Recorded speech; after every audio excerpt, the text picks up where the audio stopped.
तो चलिए आज हम जानते हैं कि यूं ही नहीं जन्माष्टमी महाशिवरात्रि जैसे पर्व को, रामनवमी जैसे पर्व को बिहार सरकार ने अपनी छुट्टियों की सूची से हटा दिया है।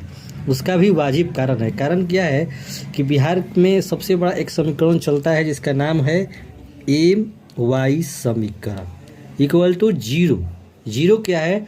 तो जीरो लफड़ा है, मतलब उन दोनों के बीच इतना संबंध है। इस आधार पर हम देखते हैं, इसलिए m इक्वल टू आ जाता है आपका -y। मतलब आप कह सकते हैं कि m ग्रेटर देन y, मतलब m ग्रेटर देन y। इसके अनुसार भी आप समझ सकते हैं। इसका दूसरा लॉजिक ये भी है कि m मतलब मुस्लिम हुआ, जिनकी जनसंख्या लगभग 16.6% है और यादवों की जनसंख्या 16.7 या 8% के आसपास है।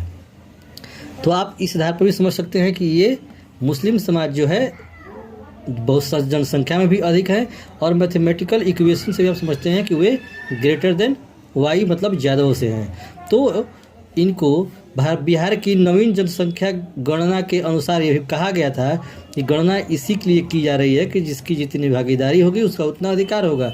फलस्वरूप इनकी मुहर्रम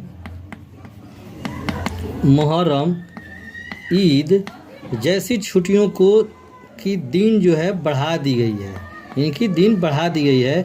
और यहाँ जन्माष्टमी, रामनवमी और ईद, तीज, जिउतिया जैसे पर्व को ख़त्म कर दिया गया है। क्यों ख़त्म कर दिया गया है?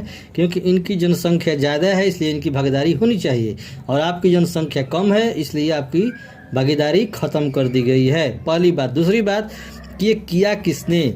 सबसे बड़े यादवों के नेता लालू परिवार मतलब RJD पार्टी, और सबसे सेकुलर धर्मनिरपेक्ष बताने वाले RJD और जदयू ने ये काम किया है।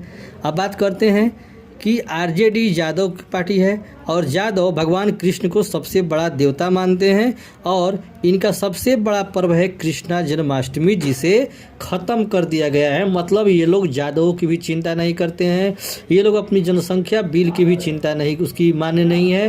ये लोगों की बस एक ही इच्छा है, केवल अपनी कुर्सी बचाने के लिए। तो इस तरह से आप समझ सकते हैं कि वो छुट्टियों काटना और बढ़ाना एक इत्तेफाक नहीं है, बल्कि इस समीकरण के आधार पर किया गया है।